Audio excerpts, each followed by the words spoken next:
Retour des deux équipes sur le terrain, sur le Parkenstadion de Copenhague pour cette seconde mi-temps de la finale de la Coupe des Coupes entre Parme et Arsenal. Parme, le tenant du titre, qui est mené 1-0 depuis le but de la 21e minute réussi par Alan Smith. Le coup d'envoi va être donné dans quelques instants. On a sans doute beaucoup discuté du côté italien pour trouver les bonnes formules.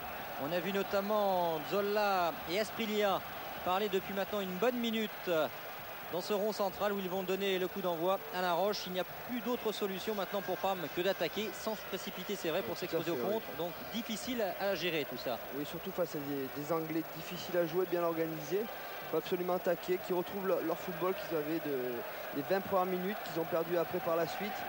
On voulait un petit peu faire trop d'exploits individuels, en portant un peu trop la balle. Et surtout en se déconcentrant sur ce but-là.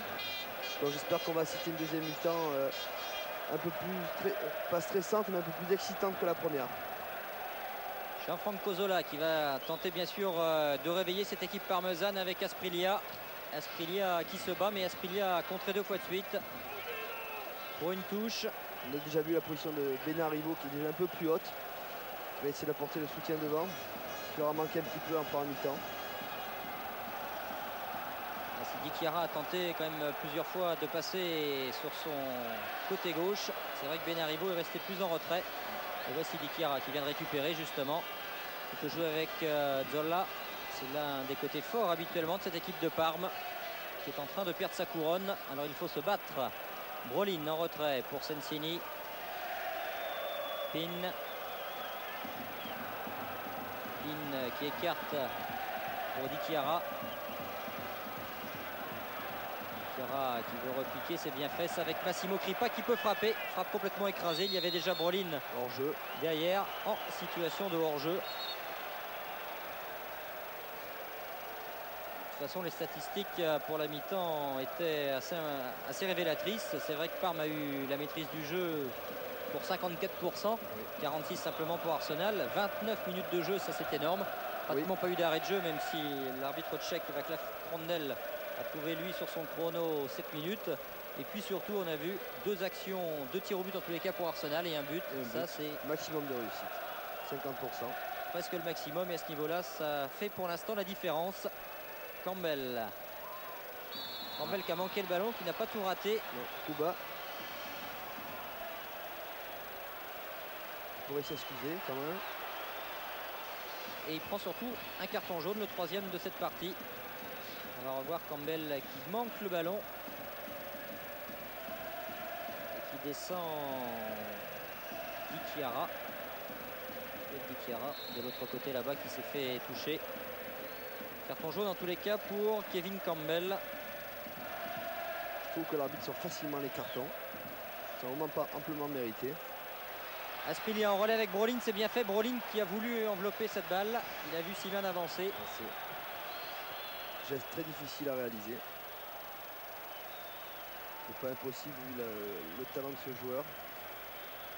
Il s'est blessé sur cette action. C'est superbement bien tenté de la part du Suédois. Il avait très peu joué dans son pays. Une bonne soixantaine de matchs en première division suédoise. 30 buts au passage. Et puis ensuite ça a été bien sûr la grande révélation au Mondialé 90. Oui. Il s'est tellement plu qu'il est resté en Italie dans cette équipe de Parme où il réussit plutôt bien. Il a une place de titulaire assurée, tout comme Faustino Asprilla. L'ancien 3e étranger, c'était le Belge Georges Groen, victime d'une blessure au genou pendant 6 mois. Les ligaments réparés, il est revenu, il a notamment joué face à Benfica en demi-finale retour. Mais c'est finalement l'Argentin Nestor Sensini qui a obtenu cette place avec son numéro 6.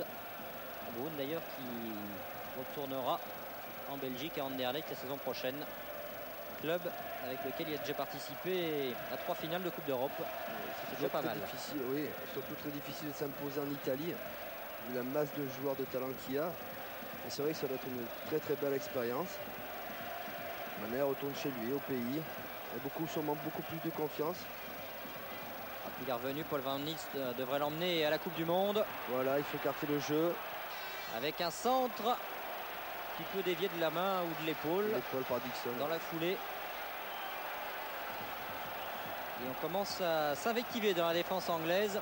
On a senti le relâchement. Oui.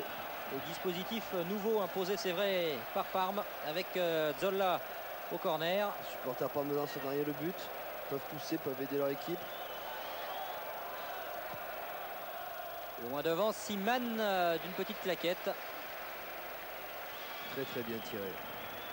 Il y a pas mal de vent d'ailleurs à Copenhague. Ça peut également avoir son importance sur ce genre de situation. Zolla qui traverse bien sûr tout le terrain pour aller frapper ce corner. J'espère pour lui que ce troisième corner ne sera pas de l'autre côté. Sinon il va terminer complètement essoufflé. Oh, Et Asprilla. Et bien attendez, le corner est pas loin. Et l'arbitre qui a sifflé, sanctionnant Faustino Asprilla visiblement. Oui, coup franc. Une sorte de passage en force du Colombien. Il faut être vraiment litigieux dans la surface où un petit peu tous les coups sont permis, surtout avec des Italiens et des Anglais qui sont difficiles dans ce contexte-là et dans ces actions de jeu. Faustino Asprilla, buteur remarquable qui avait mis fin à la série fabuleuse de 59 matchs en défaite du Milan AC. C'est lui qui avait marqué. Il a également marqué, si tout le monde s'en souvient, lors du 5-0 réussi par la Colombie face à l'Argentine à Buenos Aires. On va se méfier de cette équipe colombienne, je crois, à la Coupe du Monde. Elle est très révélatrice de grand talent. Grande difficulté à remonter le ballon de la part des Parmesans. Le pressing très très haut qui est fait par Arsenal. On essaye pourtant de passer toujours sur les côtés avec une accélération de Di Chiara qui repique au centre. Il a trop porté la balle. Avec de la réussite, Asprilla qui récupère. Contré au dernier moment. Zola à son tour. Il s'écroule mais il est tombé tout seul. Il s'entête à passer dans l'axe. Il va avoir d'énormes difficultés. Arsenal qui est en train de souffrir physiquement pour l'instant. Encore un joueur qui va se faire soigner le long de la touche derrière le but de Seaman, alors que de l'autre côté ça repart avec Campbell. Et une faute sur le buteur Alan Smith.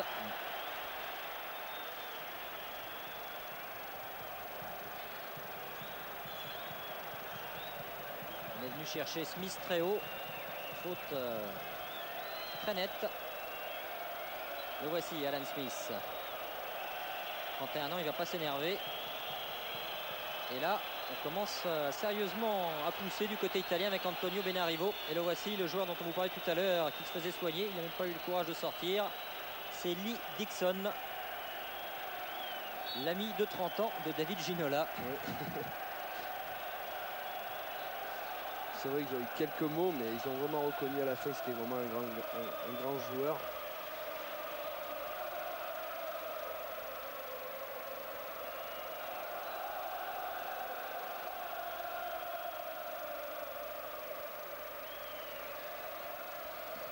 Lee Dixon qui se fait soigner.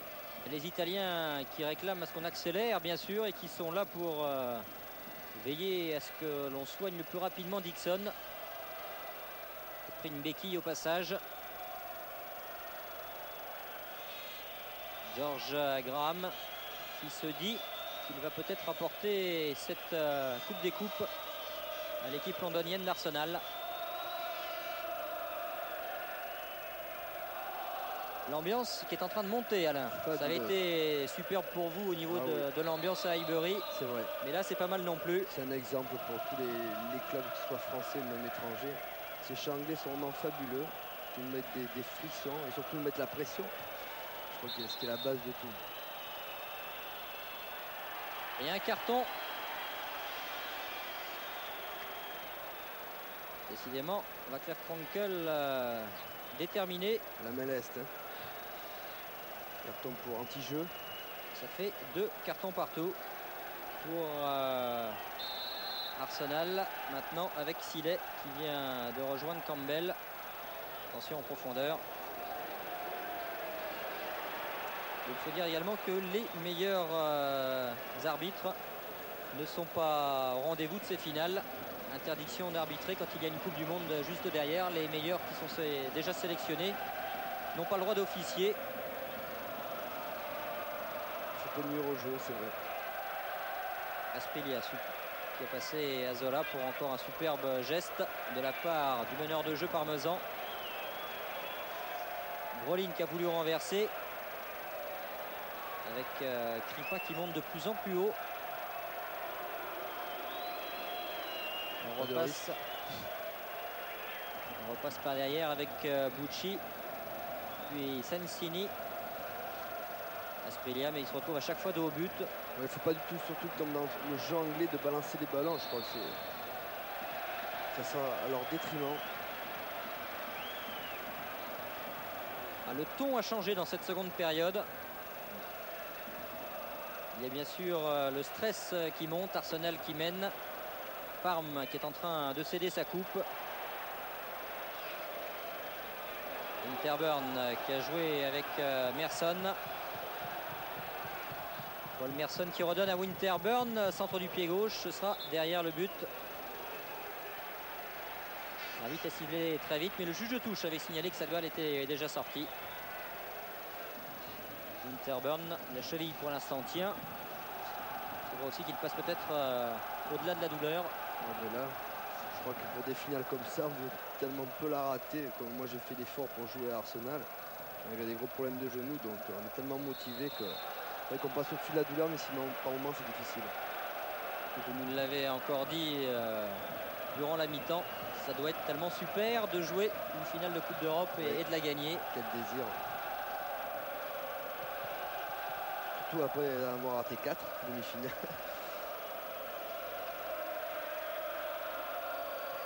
Long dégagement d'Arsenal avec un affrontement maintenant tout à fait amical entre les deux clans de supporters. Les 11 000 à 12 000 fans d'Arsenal qui répondent aux 8 000 tifosi italiens. Bravo, superbe geste défensif. On n'en parle pas assez. Superbe tacle. Et on comprend mieux maintenant pourquoi Arsenal a l'une des toutes meilleures défenses du continent. Ça a été le cas en Coupe d'Europe, on l'a vu tout au long de la saison. Ils ne prennent pas de but, n'ont jamais l'air géniaux. Et à l'arrivée, ça paye toujours.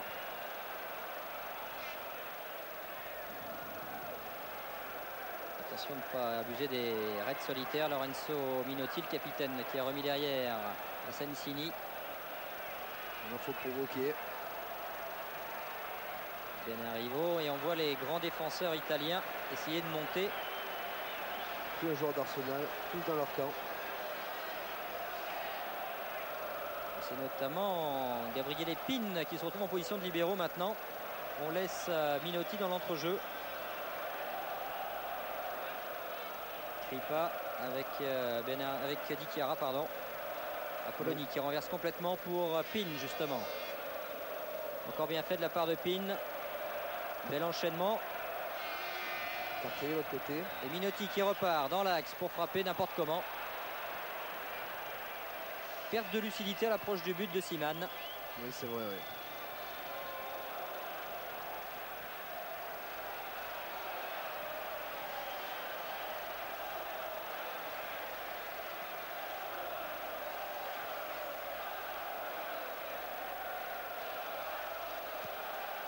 Parme qui continue d'avoir la maîtrise du ballon. Et Parme qui continue de perdre malheureusement pour tous les amoureux de cette équipe. C'est vrai qu'on ne retrouve pas du tout le jeu parmesan qu'on a connu à travers les matchs à la télévision.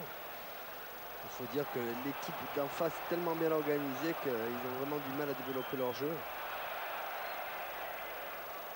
L'avantage a été laissé sur cette faute, ou en tous les cas sur ce contre infligé à Paul Merson. Et nouvelle montée de Nigel Winterburn. Très long centre. Contré au départ, je pense. Bucci qui relance de l'autre côté avec l'infatigable et inusable Massimo Kripa pour Asprilla. Il y avait Pin à ses côtés, il a préféré jouer avec Zola. Brolin maintenant à 40 mètres, ça circule bien. Ouais. Quelle difficulté à rentrer dans la surface dite importante.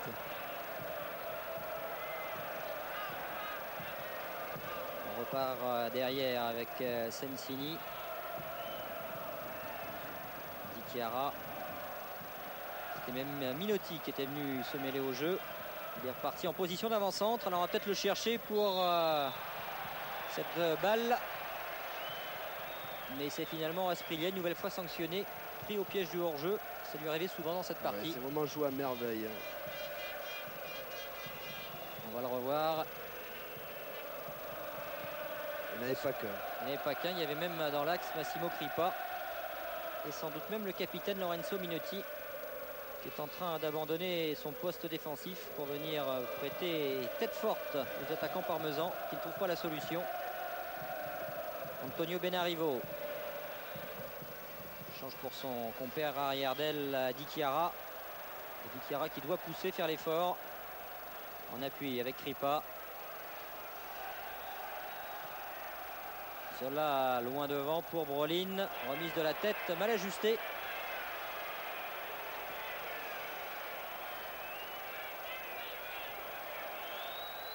Parmesan commence un petit peu à s'énerver, à discuter entre eux. C'est pas bon signe.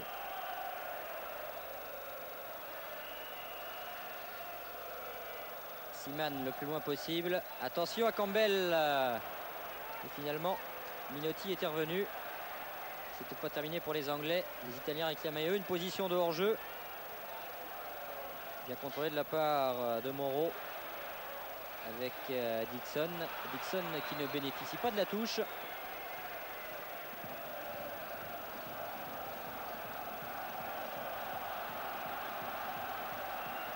Les Anglais donnent vraiment l'exemple type de la façon dont il faut faire pour conserver un résultat. Jouer le plus haut possible. Gêner la remontée du ballon. Et voilà. Et comme en plus Parme se met à manquer les contrôles. En l'occurrence Gianfranco Zola. Qui est quand même pas le plus mauvais technicien de cette équipe. Loin de là, bien au contraire.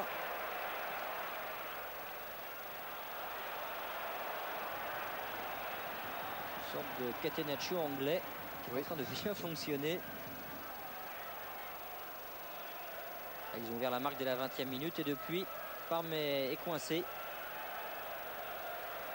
Benarivo qui cherche son pied gauche. Écarter le jeu. Minotti, on se gêne beaucoup. Zola, il y a tout seul de l'autre côté Di Chiara et on l'oublie. Alors Di Chiara qui va aller au marquage mais au pressing pardon, sans grande conviction. Les récupérations pour Luigi Apolloni.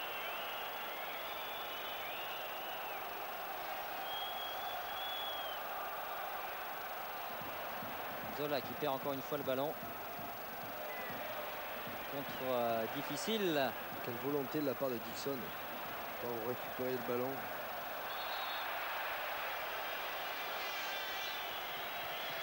Lee Dixon, 30 ans, un superbe palmarès, 2 titres de champion avec Arsenal. Il a remporté la Cup l'an passé. Il était suspendu pour l'autre finale de la Coupe de la Ligue. Et par contre, bien sûr, il rêve de décrocher cette Coupe des Coupes. Ce serait la 2e Coupe européenne décrochée par Arsenal.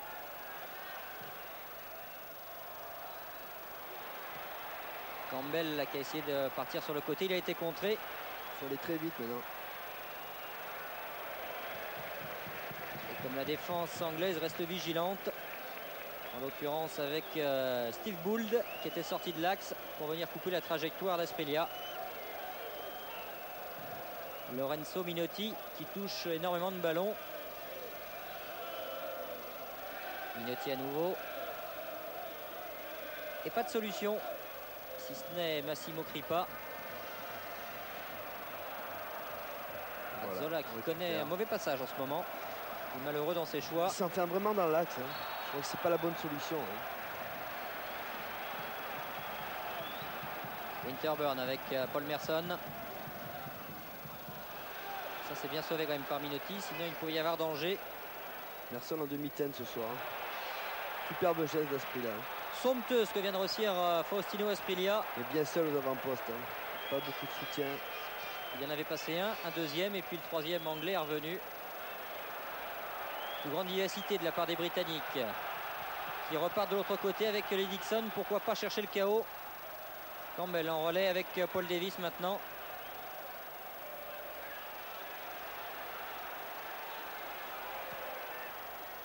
Long centre, Campbell qui manque son contrôle. Il était encore une fois tout seul. Enfin encore une fois, il n'a pas été souvent. Mais il y avait gros danger s'il pouvait contrôler cette balle. Pin avec Di Chiara. Sans doute pour Crippa, voilà il est servi. quelle simplicité dans le jeu d'Arsenal. Je sais pas, on devrait regarder, ils touchent 2-3 fois maximum le ballon. Les Italiens c'est 4-5 fois, ça retarde le jeu, ça permet à l'équipe adverse de se replacer. Faut pas vous priver, Alain, hein. Toute l'année vous avez le championnat d'Angleterre sur Eurosport. J'en profite, je regarde. C'est vrai que c'est un jeu très direct, souvent efficace. Ça l'est encore dans cette finale de la Coupe des Coupes. Attention tout de même à Asprilla sur son pied gauche. Frappe complètement manquée qui aurait pu surprendre David Seaman. Ouais. Nouvelle occasion, pas franche mais pas loin pour Parme, qui n'arrive toujours pas à inquiéter Seaman.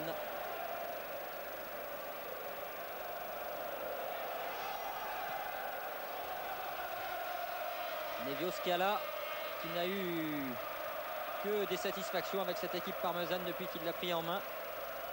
Il y a eu la remontée, il y a eu la Coupe d'Italie, il y a eu ensuite la Coupe des Coupes. Et bien là est en train pour l'instant de vivre, il y a eu la Super Coupe également pardon, face au Milan AC. Si je vous arrache votre casque ça ne va pas servir à grand chose. Il y a eu cette Super Coupe face au Milan AC et là pour l'instant il y a cet écueil, cet obstacle infranchissable. La muraille anglaise dressée par Arsenal. Quelle couverture de balle de... Pas très content Alan Smith. Non mais il fait souvent faute. On voit pas trop aux yeux de l'arbitre mais c'est vrai qu'il fait souvent faute. Il pousse son adversaire. Voilà. C'est vrai qu'il a empêché de jouer.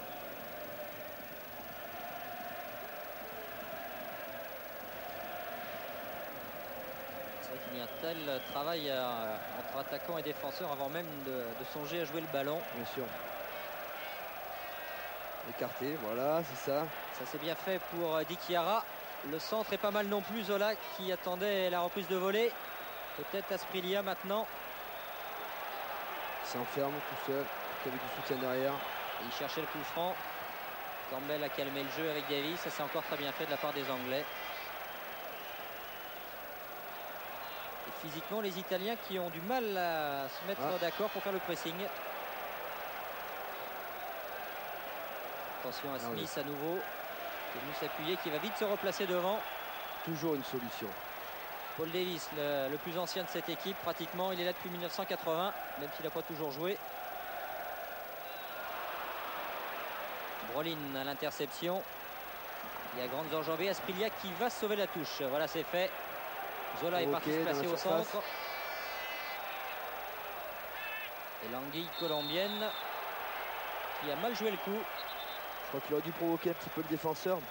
Difficile pour nous, défenseurs, de tacler dans la surface. C'est jamais ce qui peut arriver. Ça peut arriver, penalty. Oui, c'est vrai, oui. Non, mais ça dépend aussi de l'attaquant qu'on a en face. C'est vrai qu'Asprilla provoque à la limite plus facilement dans cette finale à 25 mètres des buts que dans la surface. Là, il avait l'occasion de s'y engouffrer. Et attention toujours à ces possessions de balles, notamment avec Campbell. Orphelin de Ian Wright, suspendu, c'est vrai. Il manque Jensen. Martin Keown n'est pas toujours titulaire, mais entre Jensen et Wright, ça fait de grosses absences du côté anglais. C'est vrai qu'il manque du génie, un peu de spectacle. Et pourtant, le résultat est là. C'est la force des grandes équipes, malgré les absences, toujours être là. C'est vrai que la saveur ne sera pas la même pour ces deux joueurs, pour Jensen et Wright, si jamais Arsenal remporte cette coupe, sans eux, mais quand même. Ian Wright qui a réussi tout au long du parcours 4 buts. Dont un, ça vous en souvenez bien. Oui, bien. C'était à Paris. J'étais dans les tribunes. On voit mieux. Oui, je m'en serais bien passé. Ça repart pour Parme. Les Italiens piégés pour l'instant. Qui passent très souvent derrière. Nestor Sensini, l'Argentin qui est monté. Sensini qu'on a vu très peu pour l'instant aux avant-postes. Alors que c'est lui qui avait marqué le but de la qualification. Le 1-0 déterminant au Stadion Tardini au match retour en demi-finale face à Benfica. On avait attendu la 66e minute, alors pourquoi pas. Le temps défile, mais Parme continue de pousser. Kripa qui a écarté pour Di Chiara, c'était bien vu. Frappe du pied droit. Et à chaque fois le dernier geste qui n'est pas forcément le bon. Non, il y a un mur devant. qui est formé par cette défense.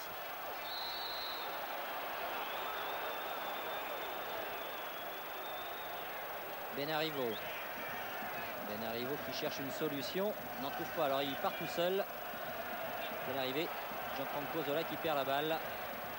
Je suis un peu surpris par le positionnement de Benarivo, qui joue quasiment dans l'axe alors que attention au contre. Et attention au contre de Paul Merson qui s'échappe. Paul Merson avec un peu de réussite qui a failli passer Luigi Apolloni. Et retour justement de Benarivo. Ouais, ce que je disais, j'étais un peu surpris par la place de Benarivo qui joue quasiment dans l'axe alors que sa place arrière latérale qui va être là pour apporter son norme sur le côté. Il ne fait pas du tout, c'est bien le contraire. Brolin qui joue côté droit. Enfin, c'est peut-être un choix tactique de l'entraîneur, je ne suis pas là pour discuter, mais c'est vrai que c'est une petite surprise quand même. Est-ce qu'il leur fait défaut? Peut-être que tout à l'heure on découvrira notamment David Baleri. C'est lui qui avait remplacé Benarivo en demi-finale retour face à Benfica. Et il avait été notamment très percutant lors de son entrée en jeu sur ce flanc droit. Finalement il va y avoir un autre changement. Et là c'est carrément un attaquant. Un milieu qui sort, Gabriel Épine, remplacé par Alessandro Melli. Alessandro Melli désabusé ces derniers temps, il ne joue plus. C'est vrai qu'il avait été blessé cet hiver, blessure à la jambe. Il est revenu mais depuis il n'a plus de place de titulaire.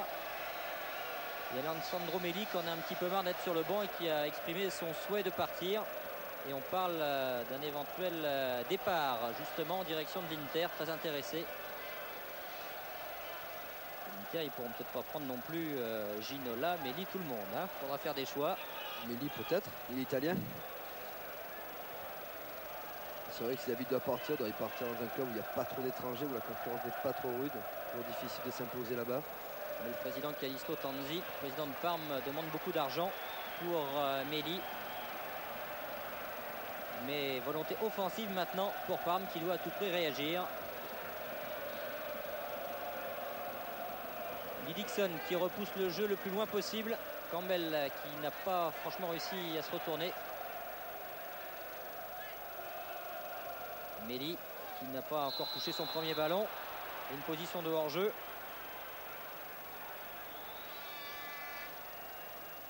Alessandro Melli qui était bien sûr présent lors de la finale de l'an passé à Wembley face au Royal Antwerp. Et c'est lui qui avait redonné l'avantage à son équipe, portant le score à 2-1. Score final 3-1. Sévère, hein. Sur Melli. Sur Melli, le pauvre. Et là peut-être un petit peu d'intox de la part du défenseur pour éviter le carton. Il en fait beaucoup je trouve ce garçon-là d'intox. Il parle beaucoup. On parle du fair play anglais mais là on a pu s'en apercevoir contre nous que le fair play n'était pas souvent là. Peut-être qu'entre eux il y est mais pas avec les équipes européennes. Gould qui s'en est bien sorti. Melli lui s'est relevé. Dikiara qui centre.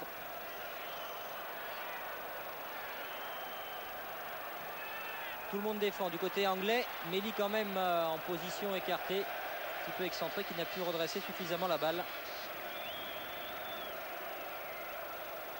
Il était champion d'Europe en 1992 avec la Squadra Azzurra des moins de 21 ans.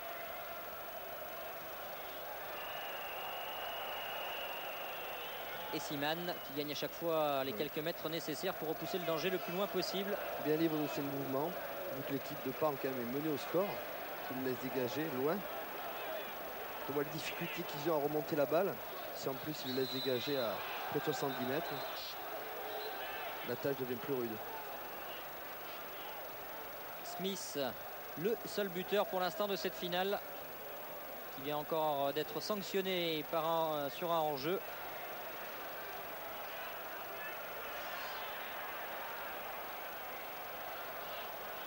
La dernière fois qu'il n'y a eu qu'un seul but en finale, c'était en 1988 avec la perte du titre de l'Ajax Amsterdam au profit des Belges de Malines. Parme défend son titre et Parme est mené sur ce score de 1-0. Décidément, il ne fait pas bon défendre cette Coupe des Coupes. Non. Ils ont déjà au moins le plaisir de l'avoir gagné une fois. Ça, c'est déjà important. C'est déjà plus qu'important. Les Anglais, eux, aimeraient bien la remporter après leur doublé Coupe de la Ligue l'an passé. Et Pour l'instant, ils font le nécessaire pour, avec Campbell qui va aller au pressing, bien sûr, sur Bucci. Davis aussi à son tour. Il a une telle soif de vaincre, il a été suspendu pendant 5 ans, c'est quand même difficile pour les clubs, que ce soit déjà financièrement et même sportivement. Donc là, retrouver l'Europe, on voit que les résultats sont toujours là en plus. On voit la grosse volonté de ces équipes-là. Je peux vous dire qu'ils n'ont pas lâché le morceau. Hein. Ils ont été absents en 5 ans. En 91, Manchester a signé le grand retour des clubs anglais avec cette victoire aux dépens de Barcelone, 2-1. Et là, Arsenal est en train de prendre André Faux, le tenant du titre, Parme 1-0, avec un but réussi en première période à la 21e minute de jeu par Alan Smith. Alors qu'il y a un nouveau problème à l'opposé du terrain. Oui, il a pris le ballon dans la figure sur le centre d'Asprilla. Ah, des jets de boulons peut-être, de pièces.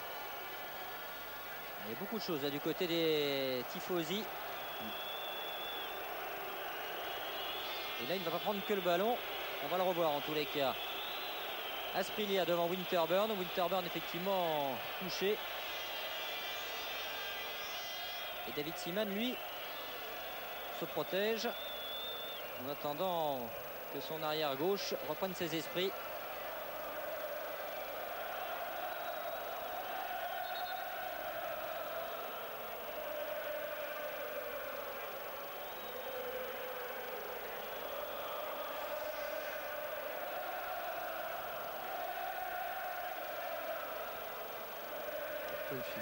Il a vraiment sonné. Winterburn blessé à la cheville en demi-finale retour face au PSG. Winterburn blessé là au visage sur un ballon. Et le soigneur à son aussi, tour. Oui, par un jet. Jet de pièces, j'ai l'impression. On connaissait ça plutôt du côté des Grecs. Grecs, oui. Ça m'a aperçu quand on a joué à Salonique. On avait arrêté le match à la mi-temps. Et là, c'est vrai que pas de chance pour le défenseur anglais. Il se fait soigner juste devant les supporters italiens. Et cette fois-ci, l'arbitre tchèque, Václav Prandl, aura une bonne raison de faire jouer les arrêts de jeu. Oui, première mi-temps, les 7 minutes ne s'imposaient certainement pas. Et voilà, Václav Prandl qui a peut-être apporté l'objet du délit au délégué de l'UEFA.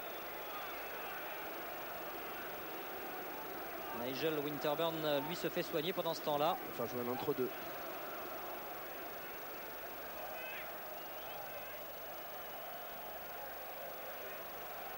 Les Italiens qui récupèrent cette balle et qui veulent relancer, mais intervention sèche de Dixon. Oui, impressionnante. Il avait tout emporté. En l'occurrence, heureusement, il n'y avait que le ballon. Ça impressionne. C'est souvent important. Et on hésite après à aller contrôler la balle devant le défenseur. Si j'ai bien compris, ça ressemble à ça. Bien sûr. Oui, ça se fait par moment. Pas tout le temps quand même. Ça peut être très répréhensible après par l'arbitre. Bucci qui n'a pas de temps à perdre et qui relance.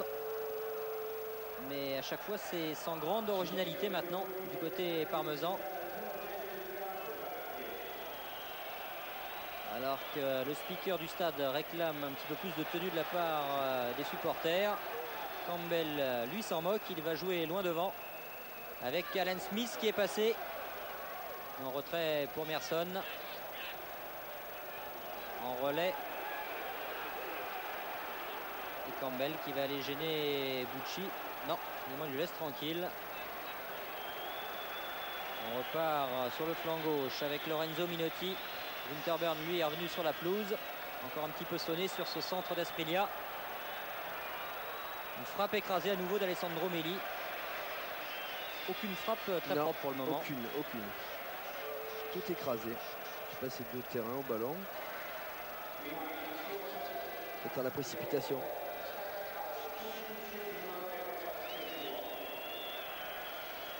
Seaman, lui, la frappe bien, mais c'est moins compliqué de dégager loin devant que Bien d'être sûr, il a des précis. grosses difficultés en première mi-temps pour dégager des coups de pied de réparation. Donc les joueurs aussi du champ sont gênés aussi.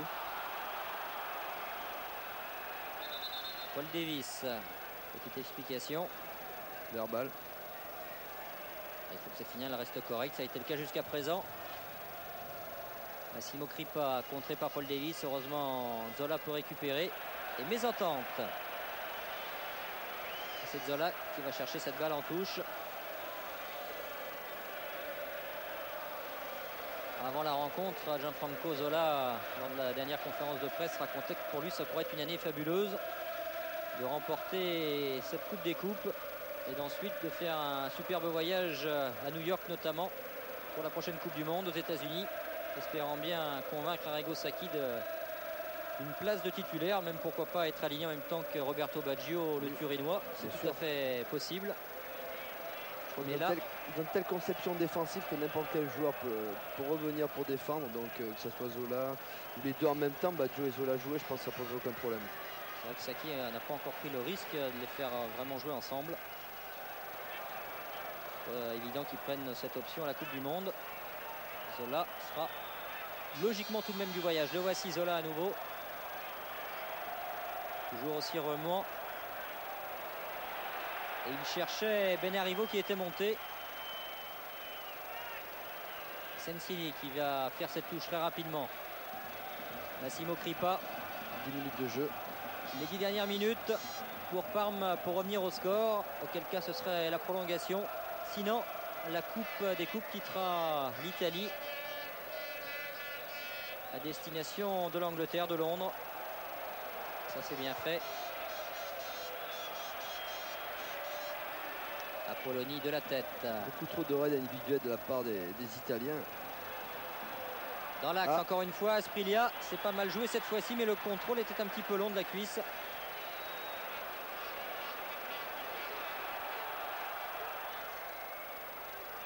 Faute au passage de Sensini sur Paul Merson. L'arbitre a laissé jouer l'avantage. Bien arbitré. Faute. Et cette fois-ci, l'arbitre qui siffle le coup franc. La Frandel, c'est vrai qu'il ne reste que 10 minutes, mais avec les arrêts de jeu, ça peut faire un bon quart d'heure. Oui, peut-être. Massimo Crippa qui se bat pour récupérer. Et à chaque fois, on relance dans l'axe. Et derrière, il y a bien sûr Steve Bould. Tony Adams à son tour sollicité. Beaucoup de sang-froid quand même dans cette défense anglaise. Oh là là. Paul Davis avec de la réussite, mais c'est joli. Non, aucune faute de toucher le ballon.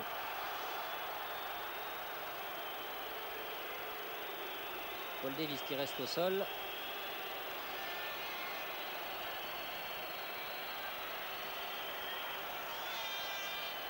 Campbell qui revient. Quel esprit. C'est vrai que Paul Davis, lui, est toujours allongé. Les Italiens qui conservent la balle en jeu. L'arbitre qui fait signe de jouer. Et finalement, Di Chiara met cette balle en touche.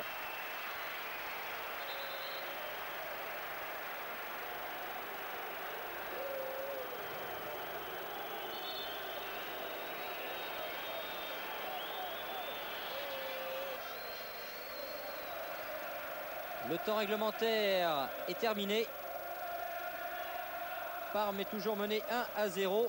Reste à savoir combien de temps Václav Krondl, l'arbitre tchèque, va accorder aux Parmesans pour éventuellement revenir au score, égaliser devant cette équipe anglaise. Et là, sortie très propre de David Seaman. C'était le bon moment. Oui, ça rassure. Le gardien pour Saint-Germain, Manarama, qui rassure énormément dans ses sorties aériennes. Surtout que, comme on dit, il y a le feu dans la défense. C'est fou ça, on laisse complètement Seaman dégager. Il prend tout son temps, il prend les mètres qui lui manquent. Et Campbell, en jouant des épaules, a réussi à conserver cette balle. Petite faute peut-être, je pense pas qu'il a sifflé l'arbitre. Non. Il a laissé l'avantage aux Italiens, ce n'était pas le cas au niveau du jeu. Thomas Brolin avec Massimo Crippa. Asprilla, Alessandro Melli maintenant en profondeur pour Zola. Attention au centre de Zola, contré par Winterburn. Et là on va aller sur les côtés. McGoldrick, Winterburn. Ça circule quand même. Il n'y a vraiment pas de problème pour remonter le ballon. Hors-jeu. Les Italiens qui n'ont peut-être pas les moyens physiques non plus d'aller à chaque fois sur le porteur. La Tony Adams qui a devancé Asprilla. On va Václav Krondel. Probablement changer les fils de son chrono à la mi-temps. Première période, il s'était un petit peu trompé en rajoutant 7 minutes d'arrêt de jeu. Alors qu'il n'y avait eu aucune interruption pratiquement. Là, il y en a eu avec notamment la blessure de Winterburn et de Paul Davis. Reste à savoir combien de temps l'arbitre tchèque va retenir. C'est vraiment maintenant la clé pour l'équipe de Parme. Alessandro Melli qui a joué tout seul. C'était sans doute pas le meilleur choix. Ouais, des solutions sur le côté, on les oublie à chaque fois. Alan Smith qui a bien écarté sur le côté pour McGoldrick. McGoldrick qui passe. Bah, très vite, bien arrivé. Et surtout vraiment pas embêté par le pied droit, le pied gauche. Brolin qui se retrouve libéraux. Parme joue un petit peu n'importe comment à l'emporte-pièce. Je crois qu'ils vont lancer des grands ballons devant. On fait monter les deux derrière centraux. Les arrêts de jeu qui continuent. Voilà.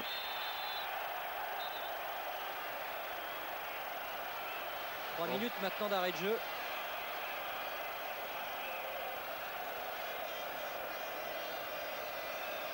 Et David Seaman qui va prendre plus son temps. Toute l'équipe parmesane à l'assaut du but anglais, mais sans s'approcher.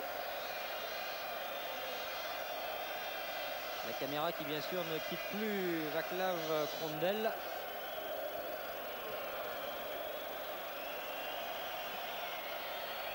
Steve Gould encore de la tête. Et les supporters anglais qui ont bien cru à la délivrance. C'était simplement le hors-jeu qui était bien sanctionné. Allez, on écarte. Avec Kripa qui repique tout de suite au centre, en profondeur. Il y a du monde, il y a notamment Melli. Melli qui marche sur le ballon, qui était signalé hors-jeu. Signalé hors-jeu. Alors ça va être intéressant de le revoir au ralenti dans les arrêts de jeu. Alessandro Melli, la réponse tout de suite. Hors-jeu. C'est pas lui qui était hors-jeu. Melli, ouais. Pas de chance pour Parme, qui aurait mérité d'obtenir un pénalty dans les arrêts de jeu de la première période. Je crois qu'à ce niveau-là, c'est pas normal d'être autant de fois hors jeu des garçons de ce niveau-là. On peut l'être une ou deux fois, je comprends bien, mais 5, 6 fois, même sinon plus, je ne sais pas compter. Surtout lors d'une finale. Là, je crois que ça va n'être terminé. L'avocat tchèque Václav Krondel. Attention à Alan Smith qui passe et qui peut frapper. Balle contrée par Luigi Apolloni pour un corner. Je pense pas que Sigboul va monter, ni Adams. Assurer le résultat. Là, on était à la limite de la faute en plus de ça sur Alan Smith. Pas loin du penalty. Alan Smith, le buteur. Le but qui va faire la différence dans cette finale. Voilà. Qui va entretenir la tradition. C'est terminé. Bravo. La tradition de l'équipe tenante du titre, incapable de conserver sa couronne la saison d'après en atteignant la finale.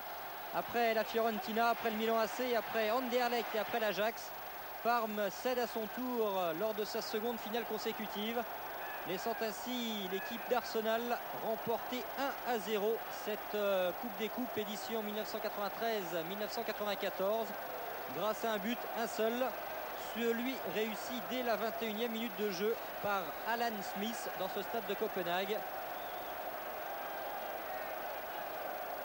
Belle performance d'Arsenal.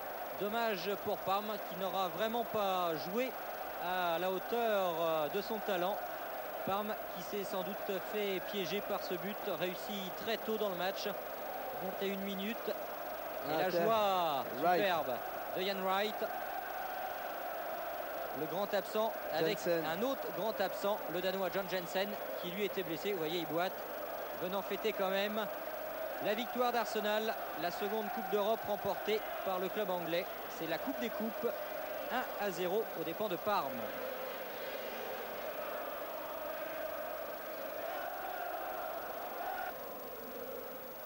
Et les chants anglais qui ne vont pas cesser jusque tard dans la nuit, tôt le matin, un petit peu comme vous, je suppose, pour le titre de champion de France il n'y a pas très longtemps. Oui, c'est vrai, oui. La nuit était très longue. La nuit a été très longue. La nuit va être longue également pour Parme, car difficile de digérer bien sûr cet échec en finale, notamment pour ceux qui ne jouaient pas l'an passé. Certains l'ont déjà gagné, c'est le cas de Benarivo, de Minotti, d'Apolloni, de Di Chiara, de Brolin, de Zorato, d'Asprilla remplacement, qui était remplaçant simplement l'an passé, de Pin, de Grun forfait. Et voilà cette coupe qui atterrit donc dans les bras d'Arsenal, dans les bras tout d'abord du capitaine Tony Adams et puis maintenant du gardien David Seaman. Dixon. Ils vont tous défiler comme ça un par un sur le podium, avec maintenant Stéphane Moreau qui a eu un rôle plus discret lui. Winterburn. Il a tellement mal à la tête qu'il a mis son bonnet. Davis.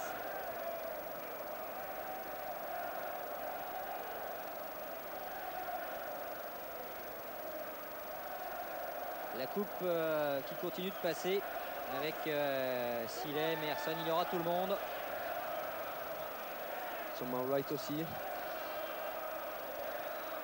Avec Jean Fournet-Fayard qui était présent pour cette remise officielle. L'ancien président, vous l'apercevez maintenant au fond de votre écran. L'ancien président de la Fédération française de football qui a toujours un rôle bien sûr au sein de l'UEFA en présence du président suédois Lennart Johansson. Wright avec le bonnet.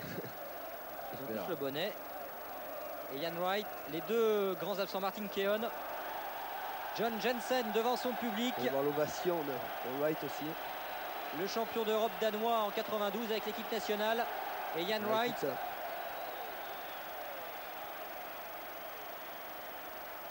12 000 cœurs qui battent très fort dans ce Parken Stadion de Copenhague. Ce sont bien sûr les cœurs des supporters anglais. Et puis la fête qui commence pour les Rouges d'Arsenal. Les canonniers d'Arsenal qui ont tiré une seule fois dans cette partie. On les écoute.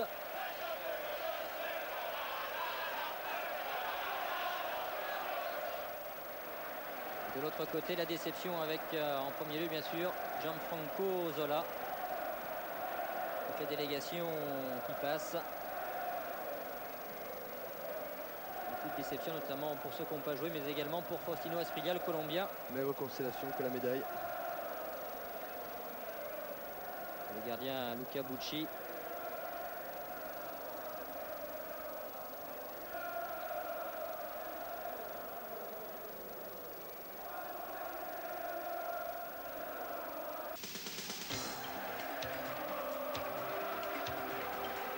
Eurocups vous a été présenté par Nike, Nicorette et Daihatsu Japon. Il prend sa retraite, elle a battu un record du monde, ils ont gagné la Coupe d'Europe. Ils font l'actualité du sport pour tout savoir.